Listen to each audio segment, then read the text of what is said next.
First of all, I'd just like to thank the organisers for the invitation to speak here at the McGill Summer School, and it's always a pleasure to come to Donegal. As an Ulster woman myself, I think everybody recognises that it's probably the most popular county in the country. But, you know, on the issue that we're here to speak on tonight, the economic implications basically of the Lisbon Treaty, while the economic implications of the Lisbon Treaty are indeed a fundamental aspect of the debate, the title of the session tonight, Lisbon, Yes or No, Implications for the Irish Economy, is, I feel, very much in line with the approach that's being pursued by supporters of the treaty who have, since the Irish citizens rejected the Lisbon Treaty in a democratic vote, used psychological scare tactics to try and persuade people to accept the treaty. The current and unprecedented economic crisis brought on by a number of factors, most notably the type of economic approach enshrined in the Lisbon Treaty and the economic mismanagement of by our own politicians, was going to happen regardless of whether we accepted or rejected the Lisbon Treaty, and I have no doubt about that. So scaremongering which implies that our economic crisis is even partly due to our rejection of the Lisbon Treaty, or that it will get worse unless we vote yes, does no service to the debate. This economic argument, which is basically the sole argument of the yes side, will, as the debate continues, be exposed as one of the weakest reasons to support the Lisbon Treaty. It is clear that the very deregulated economic model upon which Lisbon is based is responsible for the international financial collapse. So why adopt a treaty that is founded on a failed economic approach and enshrine that failed economic approach into the treaties of the new European Union that will be established by virtue of the Lisbon Treaty? Personally, I feel it's regrettable that our own political representatives, who are paid to serve us, have dishonestly presented our rejection of the Lisbon Treaty as anti-European. They speak of Ireland not being at the heart of Europe, but are, by their own words, trying to remove us from the very heart with terms such as isolation and disengagement. And I've just listened to some of that, no disrespect, but clearly this kind of scaremongering is not acceptable.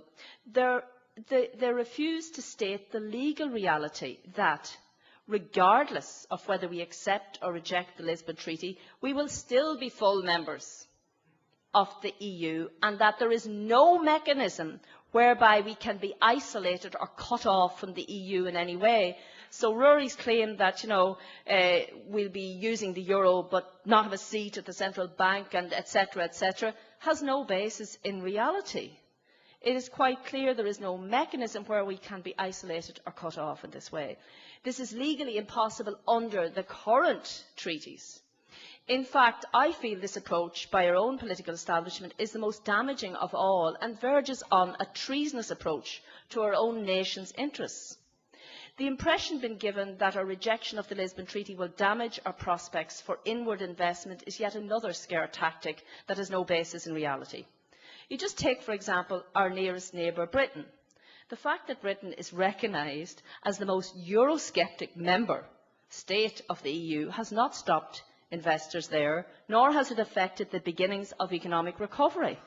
Furthermore, Norway and Switzerland both rejected membership of the EU, and despite not being at the heart of Europe, these are two of Europe's wealthiest nations. Now, while I'm not advocating non-membership of the EU, it's important to point out that survival outside the EU is not impossible, even if that's not the issue. In fact, Minister Brian Lenihan recently acknowledged membership of the monetary union, allied to an influx in cheap labour from Eastern Europe, played a key part in engineering our economic collapse. While there were other factors there as well, particularly in relation to how Fianna Fáil managed things, this is part of the scenario. And it's completely disingenuous and utterly incomprehensible for them to present these self-serving economic arguments, especially coming from many of the same political elite responsible for the current mess, to argue in support of a political treaty on these kind of economic grounds. To date, those who want to reverse the democratic decision of the Irish people on Lisbon are relying on a background of emotional reaction and fear factors concerning the economy. They keep peddling the message the EU is our lifeboat. Look at what happened to Iceland, etc. But I firmly believe that with a balanced and reasoned debate, people will realise that they have done the right thing by rejecting the Lisbon Treaty, particularly from an economic perspective. And this talk tonight is about the economic angles. And while there are many other areas I would like to cover, I'm just going to focus on that. And I'm not going to talk about what's not in the treaty. I'm going to talk about what is actually in the treaty and what Lisbon is about. And it is not about membership of the EU. It's not about an inferior membership of the EU. It's not about us being cut off from the EU. It's basically about what is entailed within the treaty. And if we look at just a few of the key consequences of the Lisbon Treaty, we can see that unquestioning support is a mistake that will come back to haunt us in the future. Considering our current economic situation, where Ireland will, I believe, be far behind other EU member states in achieving economic recovery, I just wonder, is it wise to accept proposals that give more power and strength to the EU's big states while reducing our own? At present, EU laws are made by a simple majority of member states, that's 14 out of 27. So long as between them they have a qualified majority of 255 votes out of 345. And under the Nice system, the big states had 29 votes each and Ireland had 7, a quarter of the big states. Under Lisbon, future EU laws would be made by 55% of member states, that's 15 out of 27, so long as they have a 65% of the total population between them. By basing EU laws primarily on population size, the Lisbon Treaty will over double actually, Germany's relative voting strength in the Council of Ministers from the present 8% to 17% on population basis, and increase France, Britain's and Italy's by half, from 8% to 12%, while, interestingly enough, over halving Ireland's vote from 2% to under 1%, 0.8% is what we will have. How does having 0.8% of a vote in making EU laws put us at the heart of Europe? Taoiseach Brian Cowen's guarantees do not explain how having half as much influence in the new EU as Ireland has today would induce other member states to listen to our concerns on the economy, unemployment, etc., and help to resolve our economic crisis in the interests of Irish companies or Irish workers. Now, I also wonder if it's prudent, especially in the current climate of unemployment and threats to wages and working conditions, to copper fasten the Laval and other related judgments, similar judgments of the European Court of Justice, which puts competition of the EU Court of Justice, which puts competition rules, of the EU market above the rights of trade unions to enforce pay standards higher than the minimum wage for migrant workers. At the same time, Lisbon would give the EU full control over immigration policy. Now, this combination threatens the pay and working conditions of many Irish people and provides an opportunity for the exploitation of non-Irish people. A protocol in the new EU treaty, different from Lisbon, would be needed to set aside the recent Laval, Rupert and other European Court of Justice judgments. But EU Prime Ministers refused point blank to do that, and Ireland, despite having an opportunity to bargain, did not push for this, or indeed for any changes to the treaties or any protocols. Only a promised protocol at a later date on an insignificant so-called interpretation of the treaty. Now, looking at Ireland's long-term interests, we need to ask, is it wise to agree to amend the existing EU treaties to give the EU exclusive powers as regards rules on foreign direct investment, and to give the EU Court of Justice the power over the harmonisation of national indirect taxes if it decides that they cause, and I quote from the treaty, distortion of competition in the EU market? This amendment and a new protocol number 27 of the Lisbon Treaty on the internal market and competition would strengthen the hands of the EU Court of Justice in using the EU's internal market rules to subvert Ireland's low 12.5% company tax rate, which is the principal reason foreign firms come to Ireland and stay here when they do come. Now, you compare Germany's 30% company tax rate. Commission plans for a harmonised tax base in the EU, the precursor of harmonised tax rates, have been put, and it's been said, have been put on the back burner until after Lisbon II for fear they would alarm Irish voters. And you have to ask the questions. Every single word in the Lisbon Treaty is there for a purpose. It's not to fill up blank pages. It has a reason. It has a legal consequences, and this is being overlooked by our political establishment.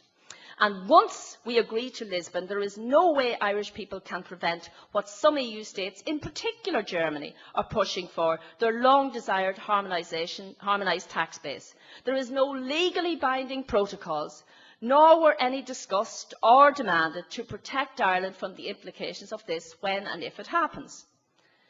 Should we endorse a treaty that allows the post-Lisbon EU to impose European-wide taxes directly on us for the first time without need for future treaties or referenda? During the last referendum, very little attention was paid to the fact that the European Union could be financed from its own resources under the heading "The Union's Own Resources." The European Union would provide itself with the means necessary to obtain its objectives and carry through its policies, and it could also establish new categories of own resources through these measures, though these measures would require unanimity in the Council and would not enter into force until they are approved by the Member States in accordance with the respective constitutional requirements. It is clear that it opens the way for an EU taxation system which would make EU budget wholly independent of its member states. And I will just quote from the treaty, this is not make-believe.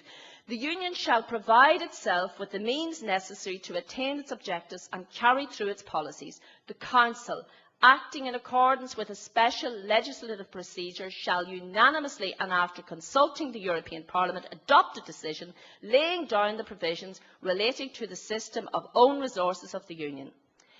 In this context, it may establish new categories of own resources or abolish existing categories. That decision shall not enter into force until it is approved by the Member States in accordance with the respective constitutional requirements, which of course I'll come back later. Some will argue, oh well, it has to be unanimous and it has to be via our constitutional requirements. This article would allow EU Council of Ministers to finance the attainment of new European Union the new European Union's very wide objectives established under Lisbon by means of new categories of own resources. These could include virtually any kind of tax: income tax, sales tax, company tax, property tax, carbon tax, any tax, so long as it was unanimously agreed and approved by the Member States in accordance with the respective constitutional requirements, which, in Ireland's case, if the Lisbon Treaty is ratified, would mean majority Dáil approval. Now, we all know what majority Dáil approval would give us today. If we had a vote in the Dáil on the Lisbon Treaty, we wouldn't even be having a referendum. If we didn't have to have one because of our own constitution, it would go through. So the Lisbon Treaty would therefore give permission to the Taoiseach and Government to agree to various EU taxes in the future without having to come back to the Irish people in a referendum. And it is unlikely that the EU Prime Ministers and Presidents would resist for very long the possibility of endowing the new European Union that they would be running with its own tax resources. Such provisions, and I was not going to go into the military aspect, but I just want to mention this, such provisions as, and I quote, "The common foreign and security policy shall be put into effect by the High Representatives and the Member States by using national and Union resources." Now, this is especially worrying. At present, Irish personnel on EU missions, unlike UN missions, are paid for by the Irish taxpayer. And with the expansion of the common foreign and security policy, this burden is likely to increase substantially. So I think people should think seriously about that. Another issue is just, because this is all relevant to the economy and the economic implications for Ireland, company tax. Article 93 of the Lisbon Treaty proposes an important amendment, again, not just there as window dressing or to fill up pages, it's there for a purpose, and it was well thought out by Giscard d'Estaing and other people at the Convention. This amendment, Article 113 of the Consolidated Treaties, which at present makes harmonised company taxes laws across the EU mandatory requirement, although that must be done by unanimity. This amendment states that such harmonisation must take place if it is necessary to avoid distortion of competition, allowing a country or business firm to take a case before the EU Court of Justice alleging that, for example, and this is where it's out of our control, where a company or a business or whatever can go to the European Court and argue that Ireland's 12.5% tax rate of company tax constitutes a distortion of competition, as compared with Germany's 30% rate. It would then be open to the European Court to apply the EU's internal market rules and competition matters to issues of company taxation. The court could then require member states to harmonise their company taxes over a specific period of time, although governments would still decide the actual rates. That's clear. Lisbon would therefore open a clear way around the present unanimity requirement for matters of company taxes. And there is another method in that what's called the escalator clause in Article 48 of the Lisbon Treaty. This could be applied to the new Article 93 of the Lisbon Treaty on the functioning of the Union, and I'll just quote from the treaty. It says, "The Council shall, acting unanimously on a proposal from the Commission and after consulting the European Parliament and the Economic and Social Affairs Committee, adopt provisions for the harmonisation of legislation concerning turnover taxes, excise duties and other forms of indirect taxation to the extent that such harmonisation is necessary to ensure the establishment and the functioning of the internal market and to avoid distortion of competition." That national difference in company taxes constitutes, distortion of competition. This would undoubtedly be the main argument after Lisbon for harmonising indirect taxes on companies, an issue that is especially sensitive, I think, here in Ireland. The mandatory shall adopt makes it clear that there would be an obligation on member states to harmonise company taxes, even though there is now a requirement of unanimity.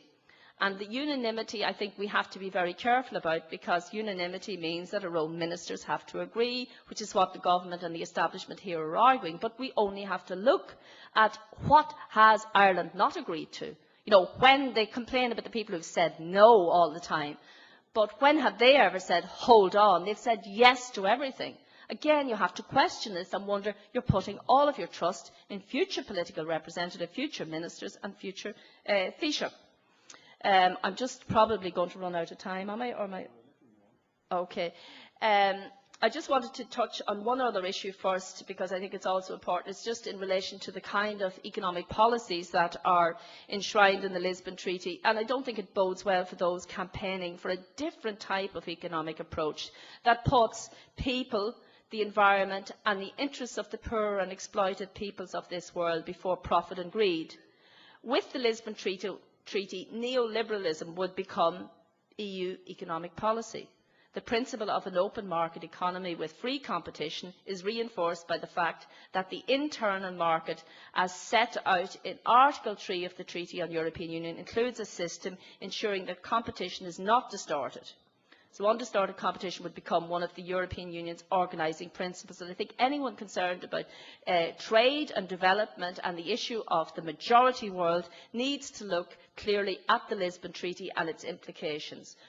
And I firmly believe that when all the consequences of the Lisbon Treaty are independently examined, it will be clear that the treaty should be rejected so that another Europe is possible. There are democracy movements right throughout Europe waiting for the Irish people to say no. And I think it was Rory Quinn said, telling the rest of European citizens that they can't go forward. We are the only country in Europe that have been given a vote on this. Two of the other countries that were given a vote on it, two of the founding members of the EU that were given a vote on it in its original format, the EU Constitution, said no. What happened when they said no? They took it back in the reform and formulated it, put it back out again, said to those two countries, oh, you don't need to vote on this. And Sarkozy openly admitted, oh, we can't let our people vote on this, they're going to reject it. So to claim that Ireland is stopping the other citizens in Europe from going forward is absolute nonsense. Yes, Ireland is definitely stopping some people from doing what they want, and that's the political elite in Europe who have conspired against their own citizens to prevent them from having a say in the direction Europe is going in. And I found one of the most interesting slogans that I have got from people across Europe, pro-democracy movements and citizens groups and people working for the developing world, and one of them is Europe. And this is the other thing. This is not anti-Europe. This is pro-Europe. It's a Europe where people come first, where the interests of the political elite in Europe do not take priority over the interests of ordinary people. And the quote is, or their slogan is, Europe, not without the people. And that's exactly what it's all about. It should be Europe with the people. Let the people have a say. You can't railroad over the people. And one thing I think we have to be clear about, whether we say yes or no, the economic consequences in Ireland will not be affected despite the scaremongering, and as a few examples that I've shown, that will not be the case. And the same political leaders in this country who have squandered an economic opportunity and who have driven this country economically into the ground are the same ones who are asking you to trust them. Trust us. There is nothing in the Lisbon Treaty that will affect anything you're concerned about. They come back with a list of declarations that are not legally binding in the same way that the treaty is, and they say, accept this. They didn't even look for protocols, because they knew if they looked for protocols, they would have to go back to the other countries, and the citizens of Europe, right across the board, opinion polls have shown it, they would say no if they had the opportunity. This is pro-Europe. To say, hold on, we want a Europe that's based on democracy and the interests of the people and the rights of the people and the say of the people. And I'm just going to finish with a quote from a former party colleague when I was in the Green Party, who said of the EU Constitution, and as it was called then, as you know now, it's called the Lisbon Treaty. And they said, certainly, while the easier political option for the European Greens might be to support the draft EU Constitution, and win the favour of the political and business classes across Europe, and of course here in Ireland, ultimately we have to be true to our own political belief system and our distinctive political agenda. Otherwise, as a transnational political movement, we do not deserve the support of our own domestic electorate, nor of the wider European public. And I think that says it all. We have to speak up for all the people who have been deliberately silenced. This is about democracy. This is about the will of the people. This is not about what the political elite of Europe want. And I know I'm in a complete minority here tonight, so I just hope that you will even take in some of what I've said and check some of the text of the treaty. I deliberately quoted directly from the treaty so that I can't be accused of making it up. Thank you.